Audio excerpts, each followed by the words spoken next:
So basically what he's saying is they went there, they took hostage all these Spaniards, vine dressers. They kept them basically in a cage. Then they took one of them, and in front of the rest of them, they butchered him, chopped him to pieces, and threw him in a cauldron to cook him. I think what happened is they did boil and they ate this guy because they were savages and cannibalistic, and that's what you do to your enemies. At this point, the mass invasion begins, which I mentioned in 711, and they start invading en masse right around April 711. Tariq bin Zayed, who I mentioned, at the head of an army of about 7,000 men, described in the sources as chiefly Berbers and slaves. But again, remember, they're under the authority of the Arab Caliphate, the Umayyads, specifically Musa bin Nusayr. He makes his fateful voyage to Spain through what was known as the Pillars of Hercules, and he lands on what is now, in honor of him, called Gibraltar. Gibraltar means, in Arabic, the mountain of Tariq bin Zayed, who I'm talking about. So in Arabic, it's Jabal is a mountain or hill. And so Gibraltar, Jabal Tariq, basically, it's his mountain. So it's until this day named after the invaders' name. And once he landed there with those 7,000 men, and to make it very clear that retreat was not an option because Tariq was that kind of guy, he ordered all their boats torched once they touched essentially European soil. And he said, quote, "We have not come here to return. Either we conquer and establish ourselves here or we die." Okay. So given those options, obviously, these Berbers and former slaves turned Muslims wreaked havoc, and they started ravaging the land and completely. And also, it's very interesting. Now, this is an interesting point. Now, you'll never get this in the hygienic modern histories, but the sources, especially the Arabic sources, make it very clear that the the Muslims, when they got there in Spain, intentionally tried to place terror into the hearts of the infidels, the Spaniards, the Visigoths. I'll get into their background, and the Muslim sources say they did this in keeping with the Quran. As you know, there's Quran verses that says Allah will strike terror into the hearts of the infidel, and so forth. So this was in keeping. It was seen as in keeping of that, or at least that's how the Muslim sources portray it. And the Western sources, the Latin chronicles, also mention the word terror and fear, even though at the time, of course, they're not aware of Islamic doctrine or any of this. So one anecdote, for example, is, let me read it to you. It's in A Sword and Scimitar on page 71, if you have it. So basically, all right, look at this. And this is from al-Makari, who I mentioned. He says, when the Muslims landed in this particular region of Spain, here in this very early time, around 711, they found no other inhabitants there than vine dressers. So they made them prisoners. After that, they took one of the vine dressers, slaughtered him, cut him into pieces, and boiled him while the rest of his companions who were imprisoned looked on. They also boiled meat in other cauldrons. When the meat was cooked, they threw away the flesh of the man, which they had boiled, no one knowing that it was thrown away, and they ate the meat which they had boiled, while the rest of the vine dressers were spectators. These did not doubt but that the Muslims ate the flesh of their companions. Then they released those vine dressers, and they fled and, quote, informed the people of Al-Andalus that the Muslims feed on human flesh, creating panic across the countryside. This is from al-Makari, as I mentioned.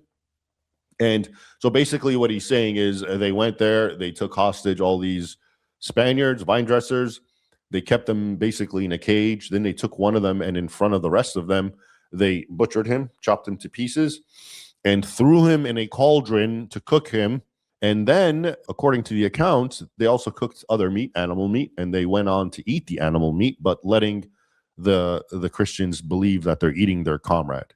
And then they let them go to spread fear and terror amongst everyone. Now, what I find interesting is this account's by al-Makari. Actually, this account goes to not Makari, Abd al-Hakam, the one I just read to you, who was actually a near contemporary. He was born in 803. That's very early, so less than a century. For these times, that's actually pretty close. And what I suspect happened is that, as I mentioned, these were just like first generation Muslims who were Berbers and maybe Africans in general. And like I said, tribalistic, et cetera, et cetera. And when they went on this, as it's presented in the Arabic sources, a jihad, again, they're not thinking about it from a religious point of view. They're not following Islamic teaching. I think what happened is they did boil and they ate this guy because they were savages and cannibalistic, and that's what you do to your enemies. But Al-Hakam, because he's a Muslim historian, has added in this second bit that they also cooked animal meat and they ate the animal meat, but let the hostages think they were eating their friend to create fear and terror. Now, I don't have evidence for this. This is just a theory that I have. I just think that obviously as a Muslim, he's embarrassed that a Muslim army would engage in that sort of behavior because obviously cannibalism is against Islam. So I think he was just trying to embellish the story a little bit by saying that the Muslims only pretended to eat. And again, bear in mind, these are just nominal Muslims, possibly very savage types of people who normally would engage in that kind of behavior, actually.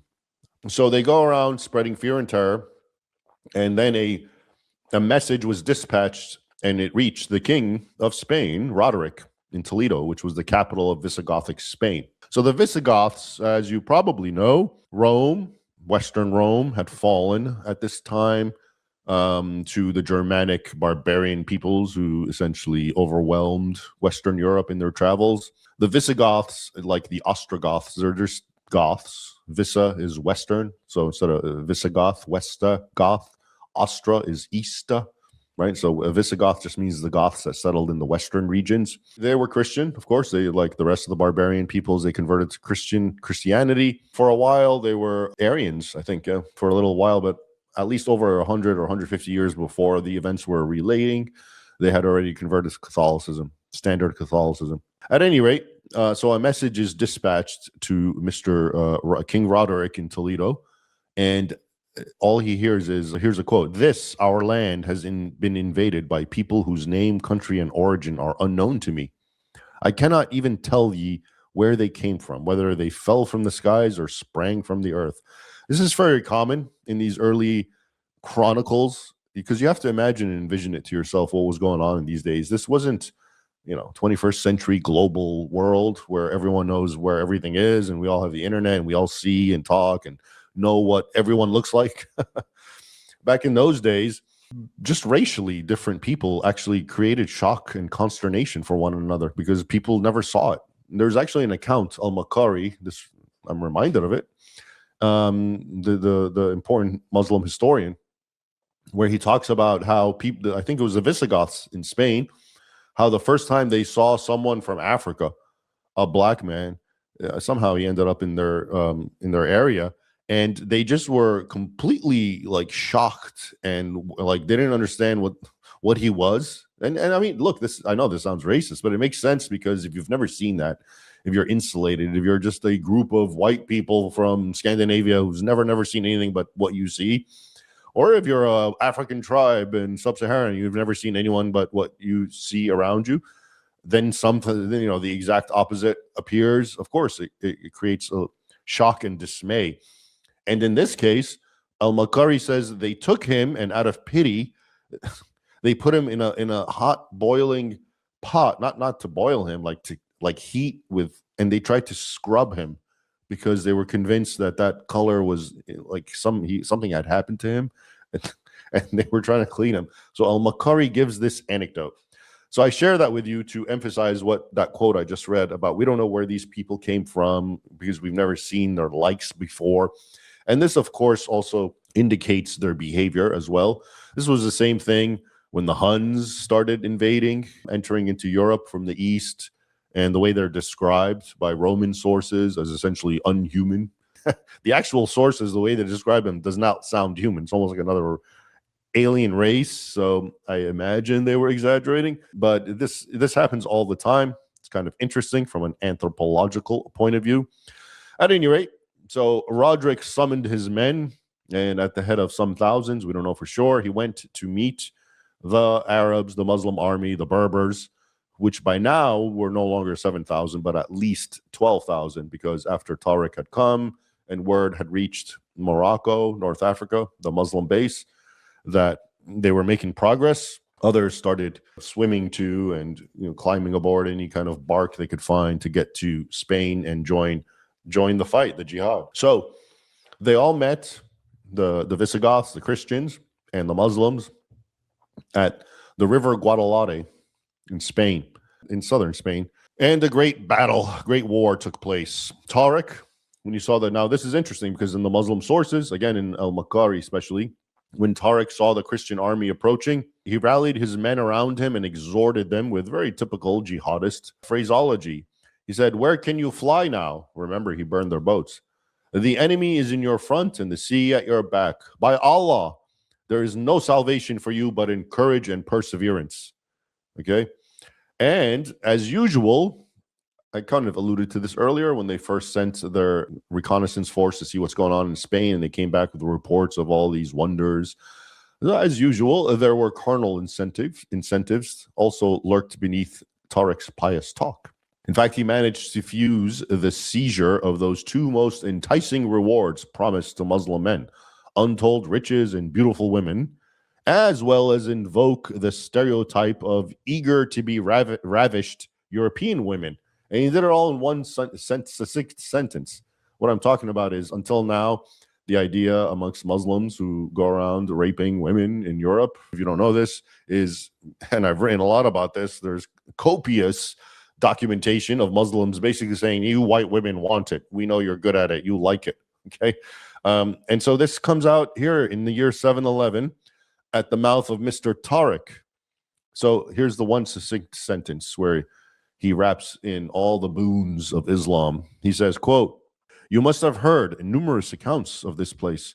You must know how the Grecian maidens, as beautiful as houris," the houris in Islamic tradition are basically supernatural women created for the express purpose of sexual gratification of Allah's minions once they die and they reach that level of paradise because they've earned it through, let's say, martyrdom. Okay, so he continues, "You must know how the Grecian maidens, as beautiful as houris, their necks glittering with innumerable pearls and jewels, their bodies clothed with tunics of costly silks, sprinkled with gold. You must have heard how they are awaiting your arrival, reclining on soft couches in the sumptuous palaces of crowned lords and princes." So, here at the battlefield, Tariq, in classic Islamic fashion, is trying to rile the men to face the oncoming Visigoths in battle, and he's trying to entice them by saying, look, there's all these beautiful women who are, even their clothes is rich, and they're in these beautiful, sumptuous palaces waiting for you. But covering all bases, Tariq also invoked Allah's win-win bargain.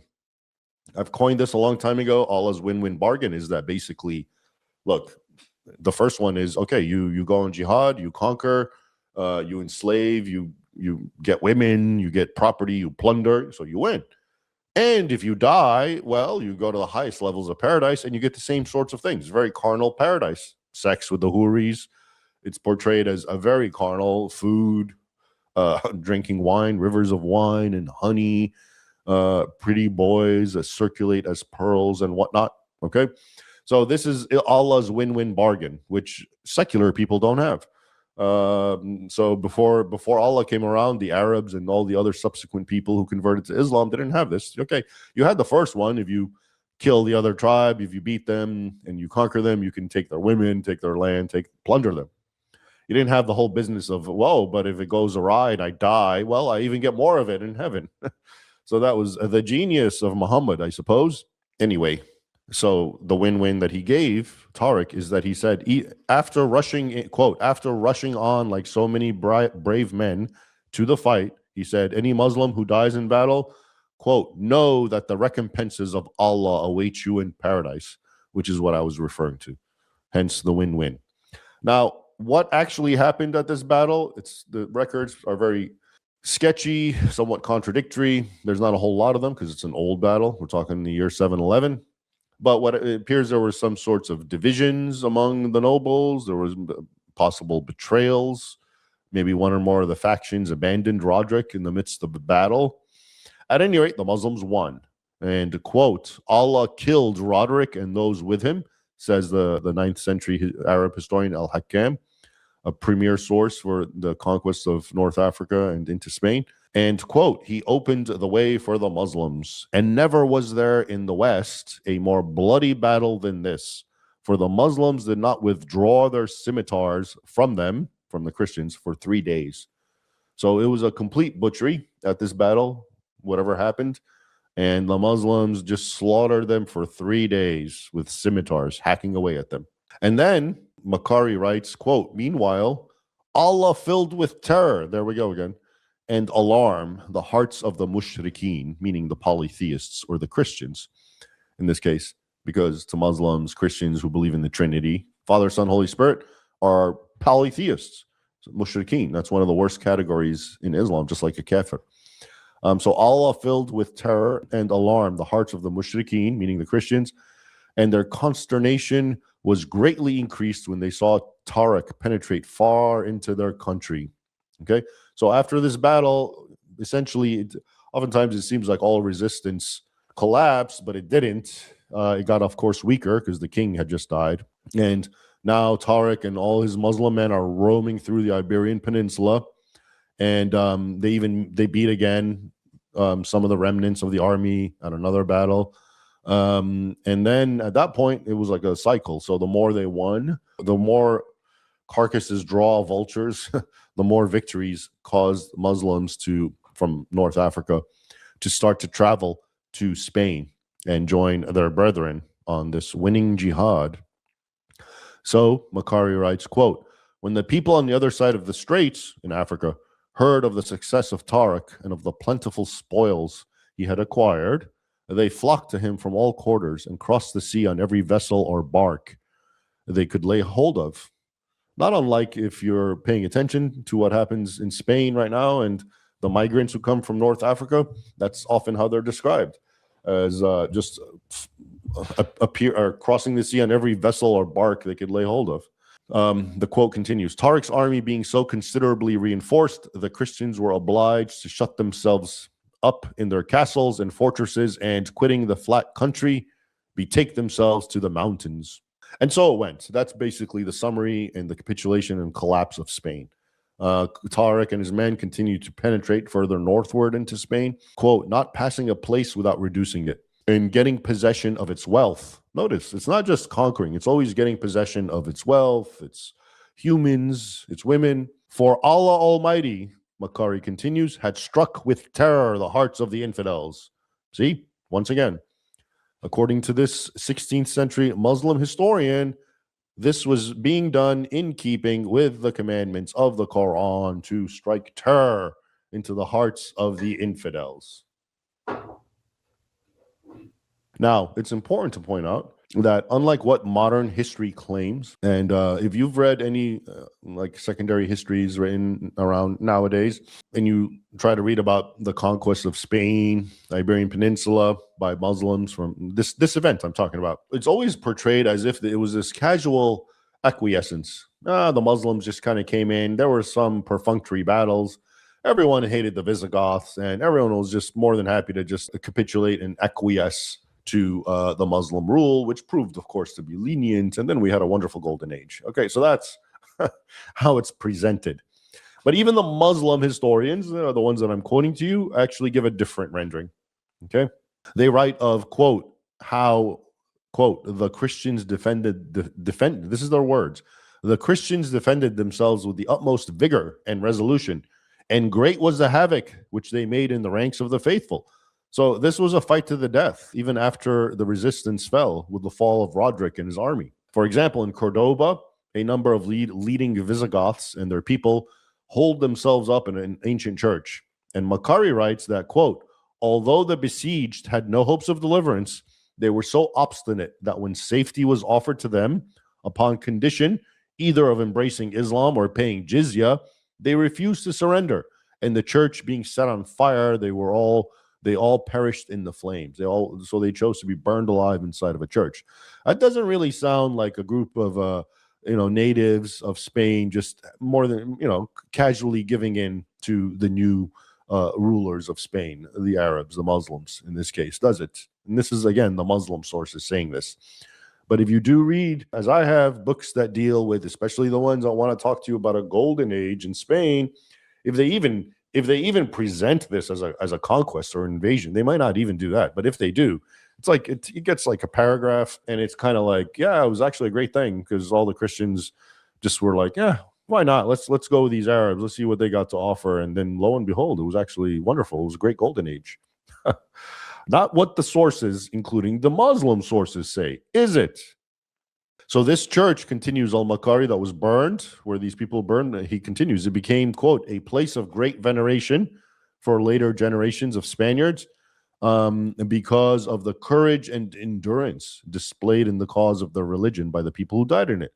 And here one has to actually commend Al-Makari. This is a Muslim historian, and he's being objective enough and giving enough credit to the enemy, the Christians in this case, by portraying them as being what they were, heroic in this case, in the cause of their religion. He probably respected them, because actually Muslims do respect that.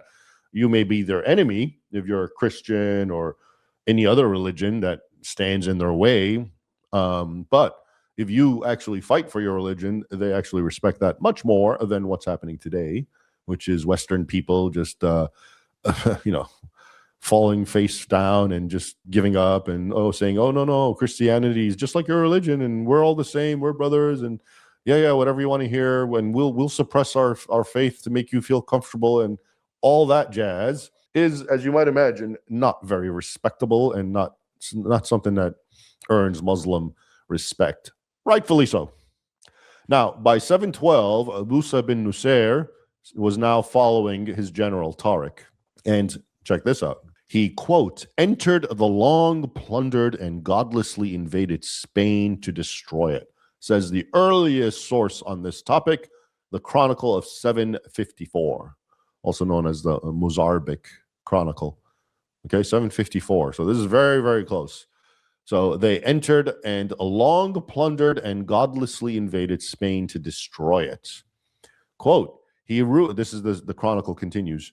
Quote, he ruined beautiful cities, burning them with fire. He condemned lords and powerful men to the cross, meaning he had them crucified.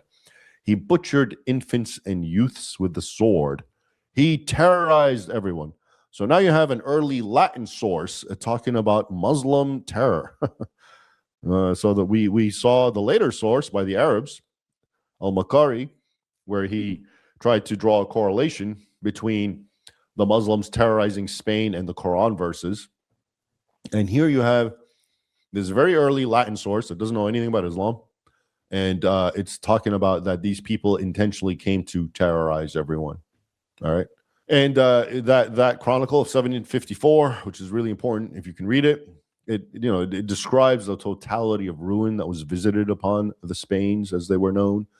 And by the way, a lot of Portuguese people get upset when I keep saying Spain at this point. So there was really no Spain. It's known as the Iberian Peninsula in a Roman setting. It was really known as the Spains much later. So it's Visigoth Spain, you can call it. Then after the conquest, you have the Spains, all these little kingdoms, which we'll touch on, start growing. And then one of those little kingdoms, I think Galicia, eventually becomes Portugal. So please know that when I say Spain at this point in history, I'm also referring to Portugal. So all you Portuguese, don't get upset anymore. It's not intentional. So anyway, he writes, the Chronicle of 754, he's unable to describe the totality of ruin that was visited upon Spain/Portugal. And he concludes oftentimes with like dismayed resignation. He writes at one point, quote, who can relate such perils? Who can enumerate such grievous disasters? Even if every limb were transformed into a tongue, it would be beyond human nature to express the ruin of Spain and its many and great evils during this time of the Muslim conquest. Okay, earliest source. That's how it's presented. Meanwhile, you're fed about Golden Age, right? Now, as usual, and in keeping with Islamic rule and law, The Spaniards, the Christians, were given, well, the three choices. Acquiesce to Arab rule, be a dhimmi, okay, pay tribute, fight to the death, or in one quote, again, according to this is what many of them did. So many did, of course, acquiesce, and they paid jizya. They had no choice. Many fought and died, as we just saw. And many, quote, according to the chronicle, fled to the mountains where they risked hunger and various forms of death. Okay. And these mountains are usually seen as the northwest quadrant of the Iberian Peninsula, the Asturias mountainous region. So this is the backdrop, the background of the events that now we will describe, which took place on May 28th.